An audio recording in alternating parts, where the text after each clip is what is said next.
why really smart entrepreneurs get stuck and what creates a breakthrough to kind of push through the ceiling.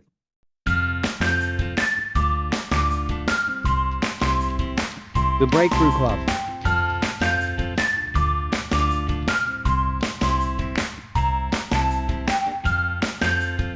The topic I picked today, I think it's very cool and interesting because when we're in the business, we don't sometimes realize the ceilings that hold us back.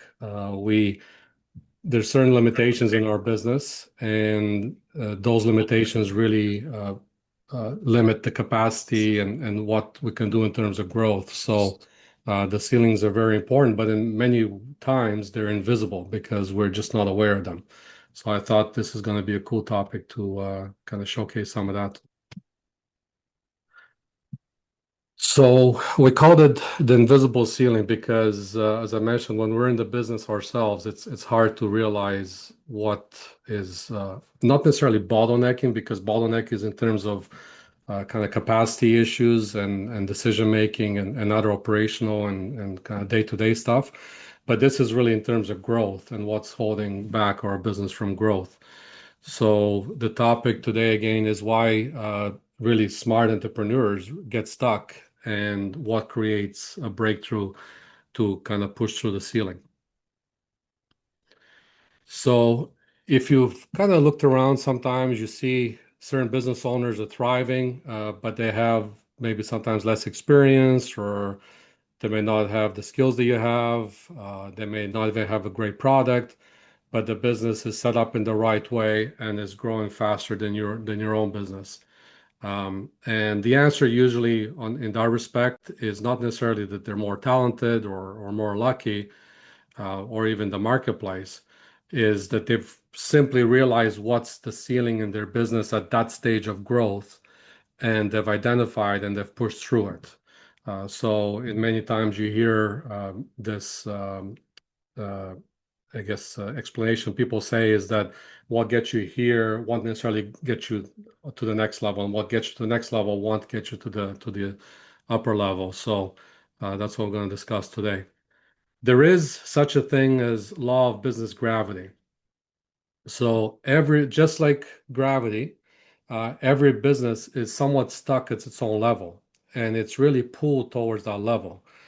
So that's usually determined by the leadership, by the systems, by the team, the vision that we have for ourselves and our business, and as well the execution that we have.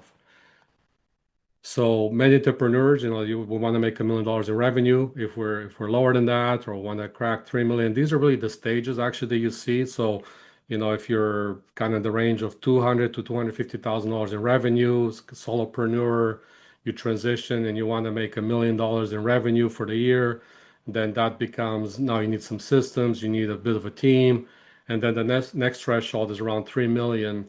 And this is where businesses tend to get stuck a little bit around that 3 million uh, uh, revenue stage, because, and this is, call it a team of 10, 15 people, depending on different business model that you have. But it's easy to get from that 1 million to 3 million. But then when you go higher than that, you need to really get some systems in place and the right team in place. And then also the greatest obstacle really is to go from that solopreneur into the 1 million revenue stage. So usually we're trying to get to these stages, but we're operating with our solopreneur habits, or we have systems that will really only get us to, 500,000 results, or we really are also kind of tightly minded on our leadership ability and our perspectives. So the law of gravity usually dictates is that whatever you're at, it's hard to push out of that unless you really create a bit of a breakthrough in your business. So you're naturally gravitating back to your current level. For example, a contractor lands a huge project, revenue doubles, right? Everything looks good. 6 months later, they're stuck with, trying to deliver on this project. They have uh, different projects that are delayed. They're starting to get bottlenecks. Cash flow tightens because now they're trying to carry this on their own. If you're supplying, let's say, a large contractor and you have supplies, you have to carry inventory and you have to hire staff. And so that tightens up cash flow and then also creates a lot of stress on the team. So the project necessarily it was a good project because it added tremendous revenue, but it didn't really create the breakthrough. It actually exposed the ceiling in the business to try and take it to the next level. So there are four stages of kind of how a ceiling develops within your business, and we do tend to miss it, and they follow a similar pattern. So the first stage when we start our business, we tend to get to a bit of a successful level. I mean, there's early stages where we're trying to get to a successful level, trying to have decent revenue stream with the capabilities that we have, and things are working. We get to a point where revenue is growing a little bit, customers are coming in, confidence rises. So that's really the first stage that we tend to get to once we create a decent business and we're operating successfully. The next stage is the complexity stage. So now we're adding more revenue, more customers, we're adding more employees, there's more moving parts to our business, and we have to make bigger decisions. So that's where we start complicating our business. The third stage is where really we start getting to the weeds and we start seeing some friction. So things feel harder. We're running around with our head cut off. When I scaled in the restaurant business, I was up to three, four restaurants. I was really doing circles around HRM because I was still trying to manage everything on my own without really having a proper structure. So this is where you kind of start seeing some friction. Growth slows down. Operationally, you start sputtering. Mistakes increase and stress rises on part of the employees, and you start seeing burnout, and as well stress rises on the part of the entrepreneur. And then you hit a ceiling. And then the ceiling is really that the business stops responding to more effort because it's not sustainable. It's not set up the right way. You're working like a dog as an owner, and you're just trying to really kind of tie up the loose ends. You're constantly putting out fires, and results stay flat. So this is where kind of things develop when you start growing, and then you get to a point where you realize, okay, I have a ceiling here that's limiting my growth, and I need to really get this set up the right way. So if I'm to pause for a second, I'm just going to ask you to reflect a little bit. And where do you think you currently are? Do you think you're currently in the success stage or trying to get to the success stage? Are you seeing some traction in revenue and getting some decent customer base and recurring stuff? But now you're trying to grow and it's creating a complexity. Are you at the friction stage or the ceiling stage? So I'm just going to pause here for a second and just see if anyone had some input in terms of where do they think they are in terms of their business.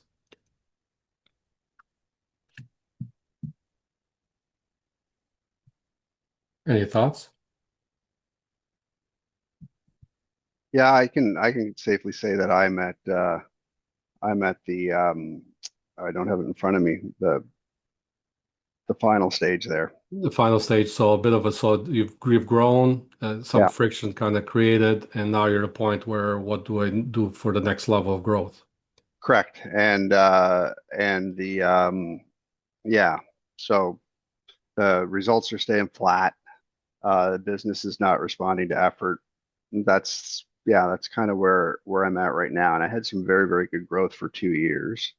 And now what I'm doing is I'm trying to figure out how to push through the stage that I'm at, um, mostly by adding better process. So I've done that, or I'm continuing to do that, which has taken a lot of stress off of me personally in terms of the amount of work and effort that I have to do, knowing where things are.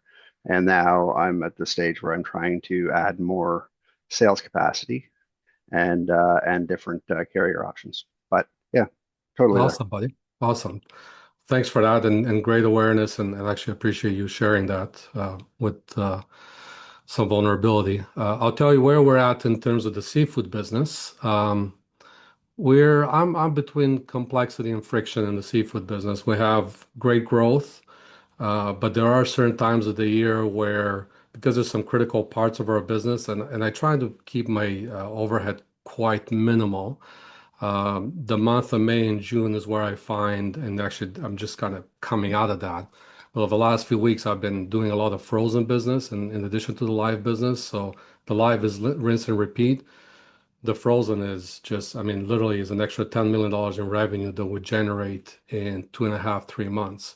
So it's tremendous going back and forth and the different documentation and different specification and logistics and labeling and whatever else, and working through that extended sales process. So there comes to a point where we're almost that friction, and then after June, kind of into July, August, I get back to the success slash complexity stage, because now the frozen hump during the processing season is over with, and we're more back into the rinse and repeat. So I don't add any overhead during that time, but I do get stretched out for sure. So I hope that kind of gives you a bit of an idea to reflect internally, where do you think you are in terms of your business stage. So several different types of ceilings. The first one is I'm too busy. Right, we hear that a lot, where many entrepreneurs have this belief, when things calm down, I'll work on growth. And the reality is that things never calm down, right? We're always too busy, and we just kind of tend to do that ongoingly, and we don't adjust. So, for example, an owner would say, "Oh, I need a CRM for my customers, and I'm going to create some automation, and it's going to be more systemized, so I don't miss leads and I don't miss follow-up opportunities." And then 6 months later, it's still the same thing, right? We're using text messaging, we're using kind of manual systems, and it just there's no progress there. So the real time is not the real problem is not that you don't have time. It's just we haven't really made it in terms of an action step priority. And the breakthrough here is really just to schedule growth before urgency happens. We've talked in the past in some different presentations about the tasks that you spend time on. Like, do you spend putting out fires or your time, or do you spend your time on strategic growth, right? So really the key here is to schedule the growth, systemize it before you get to an urgent kind of friction point. Another ceiling that's very common is the hero ceiling, right? As founders and entrepreneurs, we tend to want to bottleneck everything and be the decision makers for everything, right? So we become addicted to being needed. And that's how it was when we're, 200, 250, $300,000 in revenue. But then, you get to a million, 2 million, 3 million, then you have to have some decision makers throughout the organization that really are encouraged to problem solve and really set things up the right way. So there is a bit of an addiction as an entrepreneur, that we like to be a problem solver. We like to be relied upon to be an expert and rescuer and firefighter. But really, it's a little bit kind of counter productive to your growth. So an example, an employee asks you, how do you handle this? And it's constant responses and for weeks and years, and it just kind of continues. But you're not really building a company at that point in time. You're just kind of building a high dependent system on yourself. So the breakthrough there is really uh, just uh, having employees really be outcome based in terms of their decision making. When you talk to good leaders, they tend to preach that if you assign a task to someone, or you assign an outcome. Let's say we're trying to get, I'll tell our girls here that are on the Zoom, we're trying to get more engagement in our social media, or we're trying to get more presence in certain aspects, in visibility. I want you to figure out how to do that. I want you to kind of help develop yourself to figure that piece out. I can guide you, but don't come to me and ask me for every piece of strategic step of how to do that. What's our goal? What are we trying to achieve? And we want to see some development on the part of the team to achieve that. So that's really how you can overcome this ceiling. Another common ceiling is we get comfortable, right? Nothing's wrong, but nothing is improving. So for years, we kind of work with the same clients, we have the same products, same routines, same marketing, same conversations. And that's fine in some occasions because sometimes growth can be a little bit overrated, but it's not fine in most other situations for a couple reasons. One is the business environment is changing so fast. I mean, you know how things are changing so fast. So if you're not adapting to some of your marketing and some of the products that you have and diversifying, you're gonna find you're gonna start shrinking. And then second, if your competitors are moving forward and you're not, then they're really outpacing you, and they're just going to gain more market share depending on the business you're at. So, an example here is, you grow from 300,000 in revenue to 800,000 and it stays like that for 5 years or multiple years. And, you know, things are kind of going okay, but it's not sustainable over a long period of time because eventually it does shrink. And really, the situation here and how you kind of get through this ceiling usually you get slightly outside your comfort zone, right? So sometimes the sweetest growth is slightly outside your comfort zone. And if we just constantly stay within our comfort zone, not only we're not growing personally, but the business is also not growing. So this is another example of a ceiling. Um, Another big one that's quite most common is that as entrepreneurs, there's not enough clarity in terms of where we want the business to go and what is the business problem. And I'll give you some examples. So if I ask you what are your revenue goals, most people should be able to give me that answer. How much are you really trying to make a year? You should be able to answer that, most people. But then we'll start diving in a little bit deeper. And what activities are you trying to achieve to create those revenues? What are the conversion targets of the leads that you're trying to generate, and what targets are you trying to get to convert these into customers, right? And again, I mentioned the leads, but an example on this here is that and what makes it simpler in terms of business is to have clarity on your numbers and the inputs that are required to create the outputs. And we've said this many times before, is that the input creates the output. And if we're trying to get to a certain revenue target, if we don't have those inputs, it's just not going to happen, right? So we do get uh, more clarity, and business does become easier when there's more clarity in our business. So, entrepreneurs that wants, $500,000 in revenue, but can't answer how many leads you need for that, how many appointments, how many requests for proposals you need to submit, how many closes you need to do. You're not going to get to that. So you got to know your numbers. And this is another very common one, is that we hit this ceiling where we're just operating in the blind state and we don't really know exactly what we need to do to grow our business. Another common ceiling is really the relationships, right? We talk about who you're surrounded with is you're going to be the average of that. So if you're surrounded with people in business or in your personal life that underperforming or are not motivated to personally grow, you're going to be the average of that. It's hard to break out of that pattern because that's such an influence on you. And in business, relationships are critical, right? And that's why, the benefit of clubs like this, like the Breakthrough Club, and having people introduce you to other people and open doors, and, it could be huge, right? Because one introduction can create a partnership, can create a referral, can create a strategic conversation. And really, now it develops into a decent business growth opportunity, right? You can get some new clients, you can get some new alignment, new partnership, new investor, and those relationships really are key to kind of breaking some of that ceiling. So if you're in a position where you're just kind of stuck in the same environment and you're not expanding your environment, it's going to be restrictive, right? So you have to ask your question to yourself: is your network capable of supporting your next level, right? Is your network really capable of supporting your next level? In my life, I like hanging out with people with diverse backgrounds and global aspect in business, and that creates more opportunities for myself. I kind of tend to be in different circles, and that creates more opportunities for myself, right? So it's tremendous what it can do for your business. And another big one is your identity ceiling, right? Because what we tell ourselves is what tends to happen.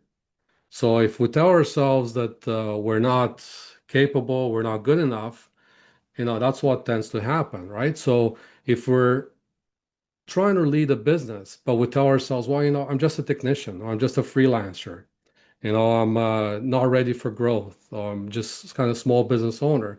What that tends to attract you, what you tell you in your mind is what tends to get engraved, right? So, and the business listens, right? So the identity ceiling is a big, big one. Here's an example. So two people have the same opportunity. One person says, we can figure this out. And another person says, you know what, I'm probably not ready to go there yet, right? So they're not willing to jump outside the comfort zone and they don't believe they can do it, right? So it's the same opportunity, different results. So the identity ceiling is another big one. And you cannot consistently outperform the story you're telling, right, to yourself. So if you're telling yourself a certain story, because maybe background or upbringing issues, you kind of tell yourself, I grew up in a poor family and therefore we're used to this lifestyle and therefore I'm stuck here and I'm a disadvantage. It's not true, right? I mean, you see many people coming out with barely finished high school, uh, come from a very poor background, and they have gone through a breakthrough. You see this a lot in athletes, and that's why actually I get motivated a lot by athletes and sports performances because there's a lot of commonalities between business and sports. And one of the biggest one is resilience. Resilience is probably the biggest trait that entrepreneurs can have.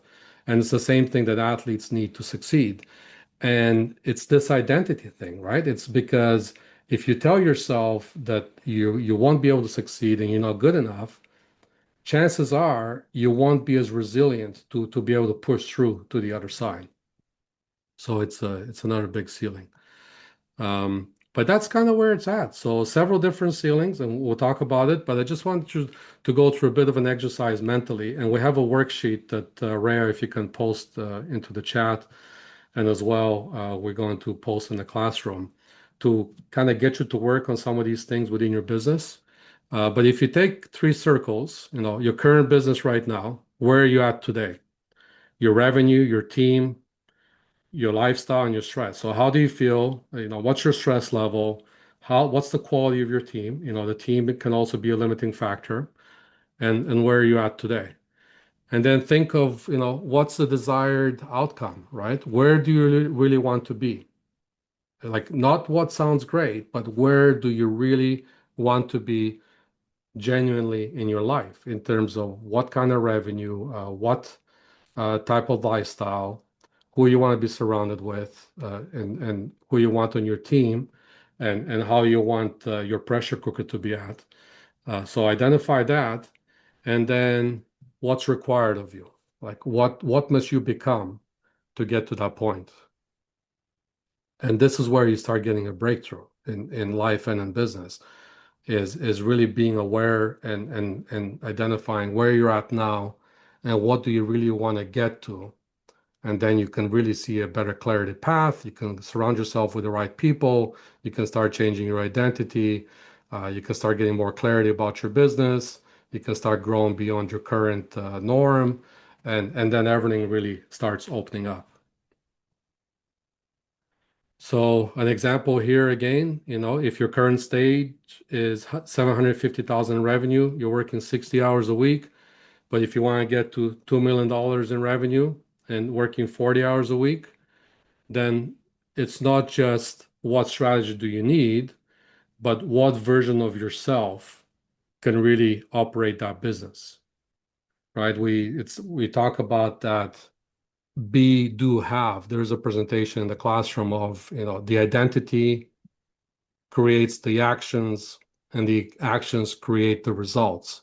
So if you want to have some top level results, the cause for that, the input for that is the actions, and the input for solid actions, consistent actions is the identity, right? If you see yourself as a healthy person and you operate as a healthy person and you stay active and you eat healthy, then you're going to take those actions that's going to be giving you better health and better lifestyle outcomes. So the identity shift is big. And I want to put a bit of a challenge with so the worksheet that we have attached to the chat and as well we are going to include in the classroom with this recording is 30 days. Just kind of look at what is your current ceiling? Identify what is your current ceiling you think that you need to break through to get to the next level. What is giving you the evidence that that's the case? What's proving to you that this is your current ceiling? Is it your team? Is it your identity? Is it your clarity in the business? As identified the different types of ceilings. And what's it costing you? Like the cost of inaction, put it down on paper. What's it costing you? Because sometimes the cost of inaction is so much more higher than the cost of taking action. So identify that. And what are the new decisions? So what new decisions and what new actions you're going to take on this 1 week that you can really start moving towards the desired outcome where you want to be.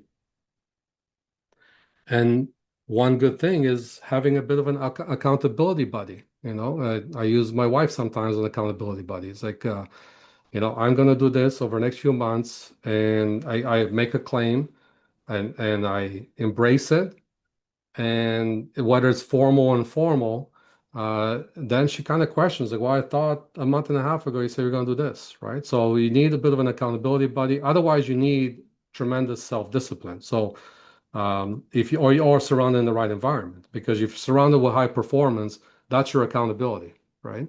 So this is a quick little, doesn't take you too much time out of the beginning of a week to use this sheet and just identify really where your ideal desires are. And just in conclusion, most entrepreneurs believe that the next breakthrough is really a new strategy. But really, it's often hidden inside the ceiling that you're not even seeing, right? So there's already business on the other side. There's things that you can do, and you just got to push through and create a bit of identity shift and maybe a new relationship or a new standard, a new decision, a new system. So the question is not really whether you have a ceiling, because we all have a ceiling. The question is, would you be able to identify before that ceiling continues to limit you for the next several years?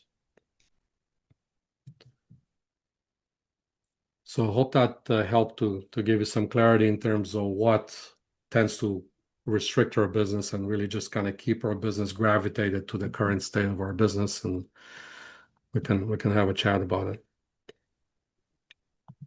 I have a comment or two, and this might actually be another topic, but let me just frame it as is your ceiling a financial ceiling? So, we're all business owners and entrepreneurs, and we all understand, I guess, the element of risk in anything we do. We all understand how important cash flow is. And, if I had $1 million cash in the bank, that might help me break through some of those ceilings. That might be easy. So I think as any business owner and entrepreneur, we need to understand the financial risk and the financial, I guess, element of funding what might help you break through any of those ceilings.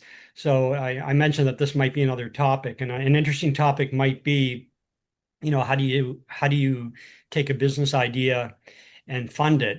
Whether it's simply, and I know it all starts with your fundamental business model, which leads to a financial forecast, and the banks are all going to want that anyway. But I think there's more ways of funding an idea than going to a bank. So that might be an interesting topic. But Great. Yeah.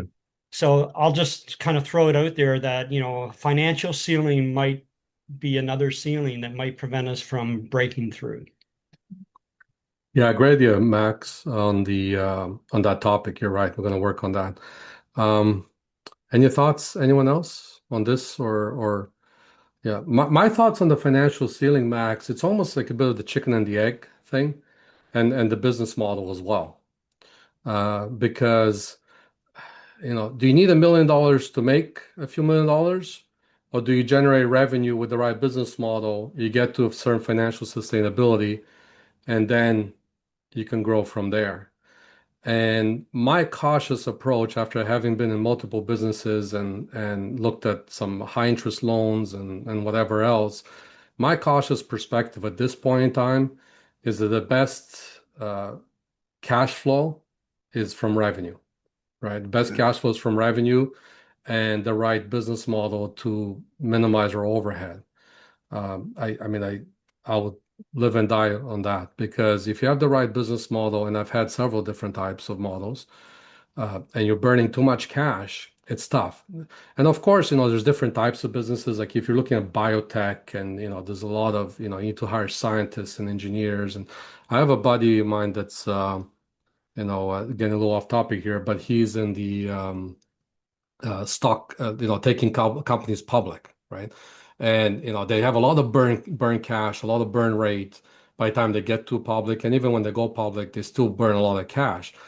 And he says, whatever you do not let the scientists and the engineers run the business because they're just going to sit in the labs and they're going to be doing R&D, R&D, R&D, R&D till you burn all the cash and you run out of cash. So he says, there's a balance there. So just going back to the financials, obviously it's hard to, if certain models require startup cash, like a wind project, for example, we did a wind turbine that requires cash, right? So then you can look at different structures. But if we're talking like service-based businesses, if we're talking kind of going from a solopreneur to scaling, or if we're talking kind of like more leaner, meaner business models, I would caution anyone on giving up equity and taking on private equity funds or whatever, because it's now you're not the boss, they're the boss, right? But great topic, and we'll work on that as well. Great idea. Sorry to get a little off track there, buddy, but hope that I kind of think it's gives you. a I think Yeah. it's a good conversation because when I think about like I have friends and we've seen people and we read about folks that do very well by accepting, private money and, investment and things, but um I don't think this group has those kinds of businesses. They're very specific to your point, for, different very different kind of growth models. And they also require, like I was having golf with a guy last week who's the CEO of a recycling company, 12 years, uh, and they think they might turn a profit this year.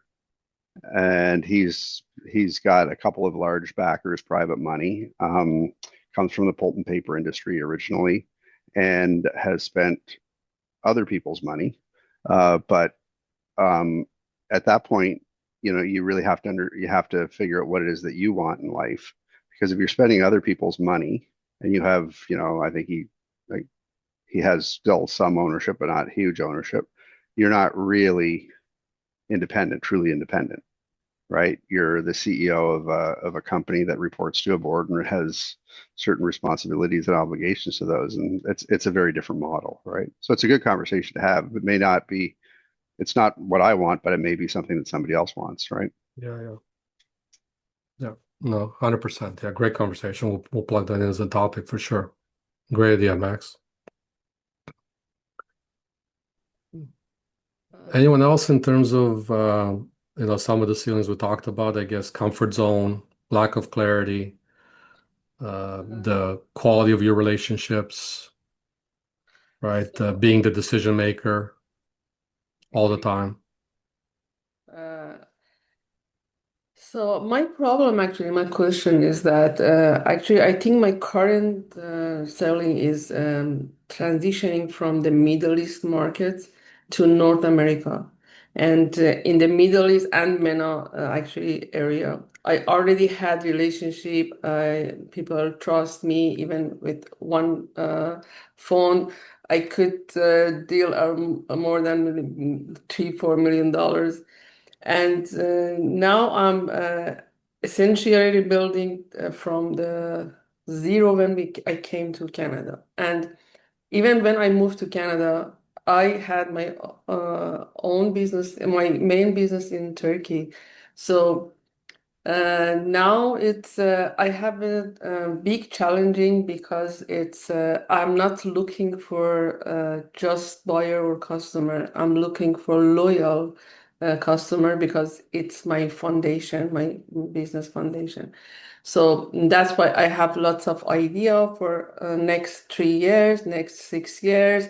And it's not just about trading company. I want to develop my business. But at this time, this is the big challenging for me. Yeah. And yeah, Getting in the right circles. yeah. And I guess having people trust you, because trust is a big part of relationships and if you're new to market.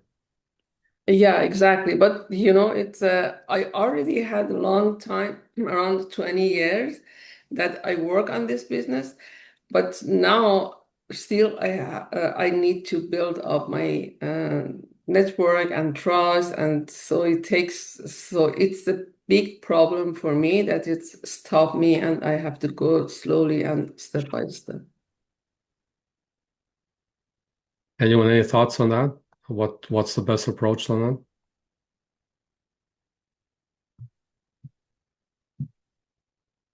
I'll just say that I liked the comment about is your network capable of supporting the next level? And that's kind of, so I mean, I think in part you're doing the right thing by being here and building those networks. We're also expanding into the US, so it's a similar issue for us about being in a new environment market that we haven't been in before. So I thought that was a useful tip. Yeah, cool. Thanks, Dana. Yeah, so to follow up on that, referrals, right? Referrals are probably the quickest fast track to building trust. So if you're tapping into someone's network, like you said, if someone here has a certain network that because they know you through this or just through spending time with you, that having someone refer you or open the door, even just make an appointment for you, already comes with some sort of trust built in. Um, when I was starting in the lobster business, I did my MBA thesis by surveying all our customers and finding out what are the two most important aspects of building that relationship with people from overseas. And the two biggest things that came up out of surveying about 50 different customers, different markets and different size customers was trust and communication. And they were both intertwined, that communication builds trust and trust takes some time, but communication, so, kind of being on top of your communication and accurate and sticking to your word, builds the trust that then opens up the door. Nora, the other thing I would say to this point as well is I find it's the energy, and actually Thomas is here, he always talks about energy as well, is that if we're like, when I look at people Exactly, that, yeah. what's that? Yeah. Exactly, yes. Yeah, when I look at people that surround me, and I have some couple close friends that I golf with, and I kind of had some reflection here just over the last couple of days. One of the guys is a great guy, but it's always like a little competitive, and it's a little kind of not so great energy. I'm thinking to myself, well, what's the point of that? Like, we're just buddies. We're just out here golfing, and who cares about being competitive or what the score is or whatever? And half the time I can never beat him because he's always cheating on the score. So it's like, what's your energy, right? So if the energy, it's all of the energy that you put out. Yeah, What exactly. you're gonna get is what you're gonna get back, right? It's Yeah. truly a mirror. So if you're a good person, if you stick to your word, if you're like vulnerable, if you're open and you're not pretending and you're not faking it, then that's what's gonna, and it's amazing. And sometimes the last thing I'll say on energy is like, I help people on different levels. Like I had an old chef today from the old restaurant call me. He has issues with his taxes. He hasn't worked for me for 9 years, 10 years, but he has issues Yeah. with his taxes. And I'm going to go tomorrow, just kind of give him a little guidance on his taxes. So I committed to him to go on tomorrow 11:30 meeting with him. And simultaneously, I was struggling with a frozen order for these two containers that the plant in in New Brunswick was struggling to fulfill. Just as I committed to him, I get a text from another plant down in Digby saying, "Do you have some frozen whole raw business for us?" I'm like, "What a blessing!" I'm like, "What's your price?" She's like, 11.25 Canadian per pound, and my sales price is 8.65 US per pound. I'm gonna make just from that entry. I don't know if it's because I helped this guy or what, but I'm gonna make $30,000 off this one container that took me 5 minutes to get to tie up, because I just kind of lead with a lot of help, with a lot of value, and things just kind of open up. So anyway, the energy, I think, communication, I think those are two big aspects of building trust and opening up. Yes, yes, exactly. Actually, I had the same experience for that, especially so even when I moved from Toronto to here, I could connect very well with people and I can trust them, they can trust me. So anyway, business environment is different, but I think that that's why I decided to stay here because I thought that's, yeah, it's the good place that I can make network and I can get more energy from people here, the business people here. Yeah, exactly. 100%. 100% I agree with you. Yeah. Yeah. The only thing and I apologize, I had to divert my attention for a moment, so I hope I'm not repeating what was said. But um, I one of the other things if you're new to an area is just figure out where your customers or people like your customers kind of hang out, what associations, what events they tend to sponsor, what they like, and start going there. I had a career where I always had to in government where I always had to figure out different industries, and it's surprising how fast it goes when you figure out where they all hang out, because every industry is surprisingly small when you really dig into it, right? So I find like Eventbrite here locally has some interesting, uh, always has, they post a lot. They have interesting things. Do a Google search on different associations where you think there may be some folks that hang out there. And, like most of them, you don't even have to pay for. Most of them, you can just kind of show up, do a little bit of networking for 30, 40 minutes, figure out if this is for you, if this is helpful. And, within a couple of months, all of a sudden you seem to know a lot more people than you thought was even possible. Yeah, 100%, buddy. For sure. For sure. Circles are Yeah, smaller than we think exactly. sometimes. Yeah. Awesome. Thomas, did you want to say something? I saw you pop on the camera, or you just want to show us your handsome face? Welcome, Brandis. Welcome, Brandis. I Hi. want you to know I was still alive. Hello, howdy doody. I think the way I would look at it is in life, energy is similar to farming. We plant the seeds along the way for the product and the crops that we wish to grow. But part of that nurturing process, similar to relationships and planting those seeds of positive energy, as well as the attractants being the characteristics that people are going to find comfort or natural affiliation with, you have to nurture them. There needs to be water, there needs to be sunshine. And in relationships, the key nutrient is communication, but communication's not good enough without trust. So the water and the sunshine is equivalent to the communication and the trust. And then when the vibration starts and you affiliate yourself with people, it's the old saying, birds of a feather flock together.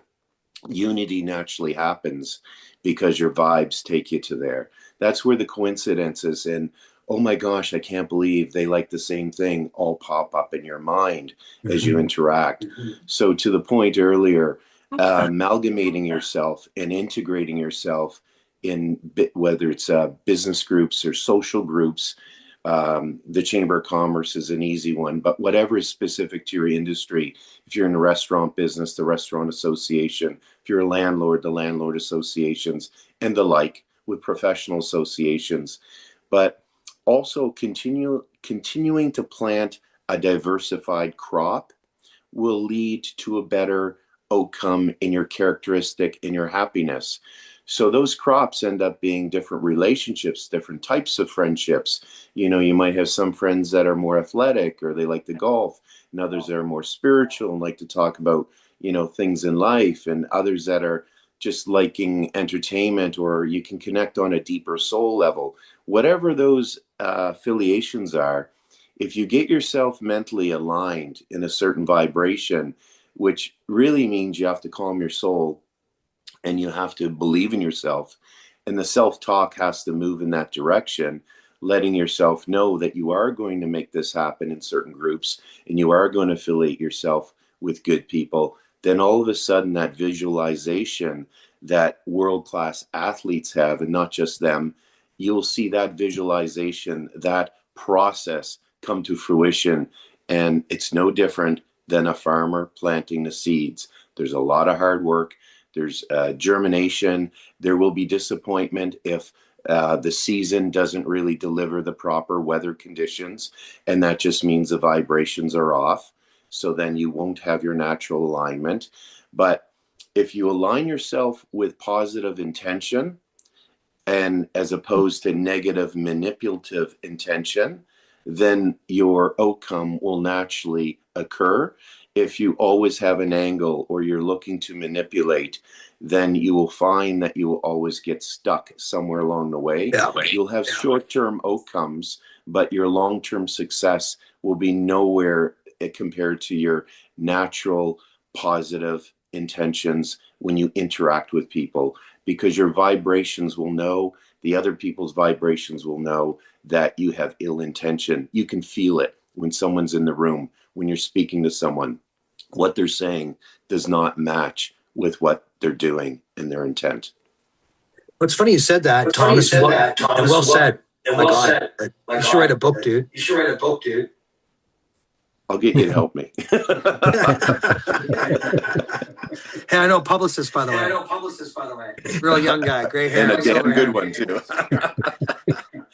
No, it's funny. It's funny. Relationships wise, I broke up with someone a while back, and then I got rid of a couple of friends that were just negative. I think And then you got negative. too much feedback. I can't hear you.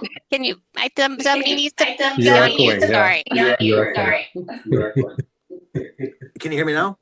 Okay, sorry. Thomas, So. you might need to mute yourself. I don't know where the feedback's coming from, but it's going. I don't know. Am I the only one hearing it? Okay. I hear the feedback too. Nora, Okay. I was just going to say, I can't find your website. I'm like searching for you on Google and I can't find North Safe Group. Is that the name of it? North Safe Group? I can find North Safe Limited, but it seems to be something else to do with crane operations. Actually, I have a Norella now, and next week because I have to redesign the website. Next week it's come up, but Norella is up. Yeah. Okay. Because I know you were talking about business stuff, and I'm like, Yeah. girl, I can't even find you. Where are you? Yeah, I'm here. business, Nora. So funny. Yeah, that's life. Yeah. Yep. Cool. Yeah, but the beauty of life is, I guess, if you bounce that off, it comes right back, and life and relationships and business is all intertwined, right? People want to do business with who they like and who they enjoy hanging out with. Cool. Any other thoughts on this topic, or are we getting ready for the game? I'll Okay. and I have a red shirt. I'm wearing to niche in about 30 minutes, right, Dana? But Nice.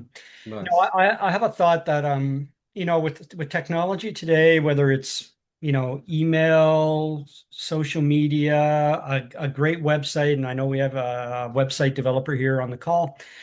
I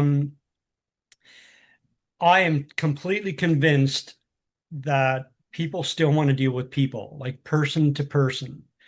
And I see it when I I might go to one of the great events that Boris hosts, or, you know, it might be my place at the Maple, whatever. It doesn't matter. It could be a conference. It could be, and I come out of those parties or events or whatever you want to call them, and you feel motivated because you chatted with somebody and you had that person-to-person connection.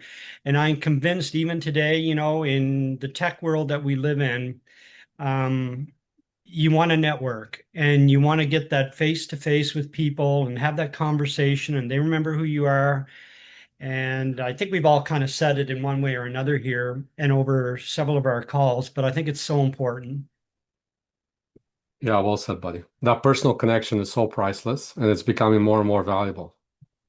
I will say for social media and website stuff, I totally agree. But at the same time, I actually find that that's another avenue to connect with people in the public.